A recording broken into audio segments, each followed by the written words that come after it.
우리 지난 시간에 이어서 우리 클레멘타인 실습을 해보도록 할 거예요. 클레멘타인에 대해서 지난번에는 그냥 간단하게 데이터 입력하고 뭐 요런 정도 수준만 우리가 배웠죠. 근데 오늘은 실제로 슈퍼바이스 러닝, 언슈퍼바이스 러닝까지 진행을 할 겁니다. 그래서 슈퍼바이스 러닝은 우리가 뭘 해볼 거냐면은 디시전 트리, 의사결정 나무라고 했죠. 디시전 트리. 물론 디시전 트리에도 안에 여러 가지가 있어요. 카트도 있었고요. C 5.0, 4.5도 있었고, 체이드 방법도 있었고, 여러 가지가 있었는데 그 중에 이제 하나 선택할 거고, 그 다음에 또 한 가지가 우리가 인공신경망이라고 있었죠. 그렇죠? 뉴럴 네트워크 하는 방법. 그 다음에 로지스틱 회귀 분석이라고 했었어요. 그죠? 로지스틱 회귀 분석. 자, 그런데 그 의사결정 나무에서 슈퍼바이스 러닝은 우리가 목적이 있죠. 분류하는 거예요. 그래서 목표 변수가 있어서 그룹이 미리 정해져 있어요. 그죠? 그래서 정상인 그룹, 도산인 그룹. 그 다음에 이렇게 우리가 어떤 그룹을 딱 정해놓고 그 그룹을 선택하는데 잘 분류하는 거, 즉 잘 맞추는 거죠. 잘 맞추는 룰을 찾아내는 기법이 우리가 슈퍼바이스 러닝이라고 그랬어요.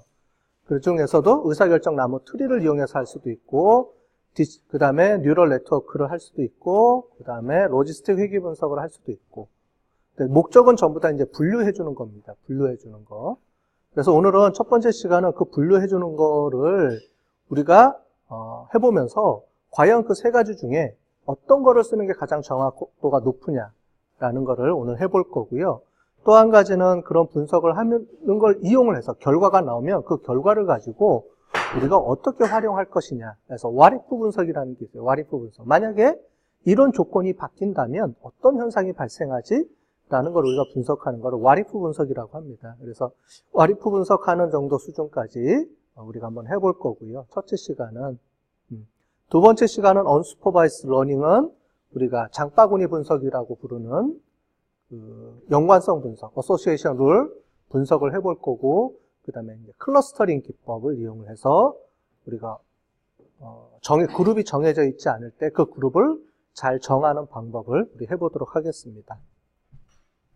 자, 먼저 우리 슈퍼바이스 러닝에 대해서 우리가 해보도록 하겠습니다. 우리 PPT 있는 사람들은 PPT 그 출력해 놓은 거 있으면 같이 보면서 이렇게 하시면 될 것 같아요. 우리 데이터는 지난 시간에 다 다운로드 받아놓고 다 세팅은 다 끝내놨죠. 자, 그래서 오늘은 지난번에 세팅한 거를 바탕으로 해서 실행해 보도록 하겠습니다. 자, 먼저 소스 파일을 우리가 링크를 시켜야 되기 때문에 소스 파일을 갖고 올 텐데 SPSS 파일 말고 우리가 가변 파일이라는 걸 이용해서 해볼게요. 가변 파일을 더블 클릭하겠습니다.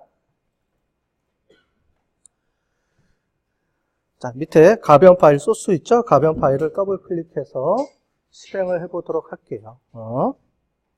그 가변 파일은 언제 많이 쓰냐면 텍스트 파일로 들어올 때 많이 써요. 여러분들은 주로 엑셀을 많이 사용을 했죠. 그런데 엑셀은 그 안에 여러 가지 이제 그 옵션들이 있기 때문에 데이터 용량이 커요.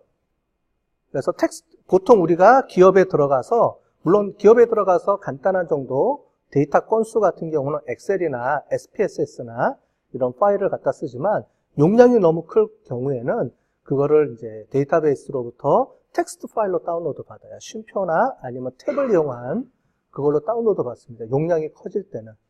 그럼 엑셀보다 기본적으로 용량이 10분의 1 이하로 줄어요. 10분의 1 이하로. 그러니까 엄청나게 많이 세이브가 되겠죠. 그래서 대용량 파일 같은 경우는 기업에서는 이제 텍스트 파일로 많이 쓰는데 엑셀하고 거의 유사하다고 똑같다고 보시면 돼요. 근데 엑셀은 선으로 이렇게 구분이 돼 있지만 우리 이런 파일들은 전부 다 컴마나 아니면 탭키로 다 그거를 구분을 해놨어요. 근데 자동으로 얘가 인식을 합니다. 그 다음에 이런 프로그램들이. 자, 가변 파일을 들어가 보고요. 더블 클릭해보면 더블 클릭해서 파일 있죠? 파일 들어가기 해서 우리 데이터 파일 들어가서 데이터 파일의 두 번째 거 supervised learning.txt라는 파일을 우리가 불러오겠습니다.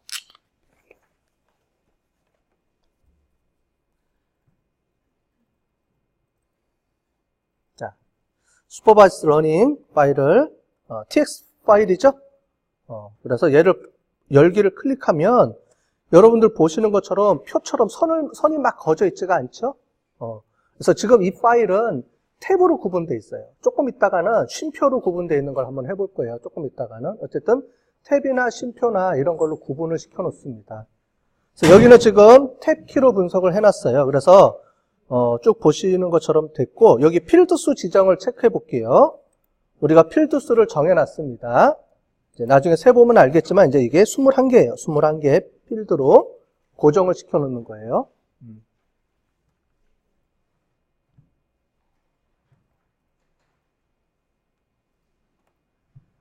자, 필드 수 이렇게 고정시켜 놓고요. 그 다음에 지금 여기 보면은 쉼표가 안 보이죠? 이거는 탭으로 우리가 구분을 해 놓은 거예요. 아니, 탭이랑 쉼표는 어떻게 구분을 해요? 그거는 보통 전자계산서에서 다운로드 받을 때 우리가 요청하는 대로 다운로드를 해줘요.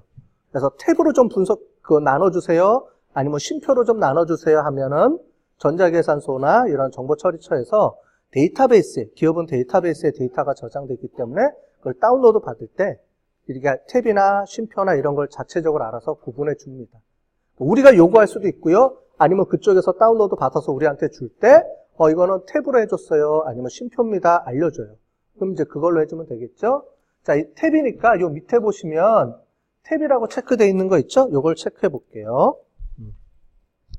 자, 구분자를 탭으로 해주고요. 구분자 탭, 그 다음에 필드 수는 21개로 이렇게 지정을 해주는 겁니다. 자, 그럼 총 몇 개가 나오겠어요? 열이? 21개 필드, 21개의 열이 나오겠죠. 탭으로 구분해 주고요. 자, 이 상태에서 그냥 확인 눌러볼게요. 자, 그러면 여기 보면은 이제 파일명이 나오죠. 파일명이 나오면 제대로 연결이 돼 있구나 라고 하는 겁니다. 자, 이렇게 연결해 놓는다면은 항상 뭘 해주냐면은 실제로 데이터가 들어가 있는지를 검증해 봐야 돼요. 표로. 그래서 제일 마지막에 출력이라는 탭이 있습니다. 제일 오른쪽에 밑에 하단에 출력 중에서 우리 테이블이라는 게 있죠. 테이블을 더블 클릭해 볼게요. 테이블. 테이블을 이렇게 해주면 자, 우리가 구분한 걸 엑셀 표처럼 이렇게 보여주는 거예요. 얘를 더블 클릭하고요. 여기서 우리 실행 버튼을 눌러볼게요. 실행 버튼을 누르면 자동으로 이렇게 쭉 돼서 데이터가 이렇게 우리가 눈으로 볼 수 있죠. 확인해 볼 수가 있겠죠.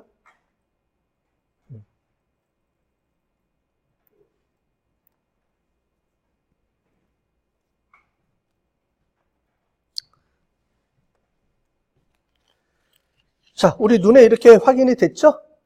확인이 됐으면, 자, 확인이 됐으면, 얘를 종료시키고요. 눈으로 확인해 보고요.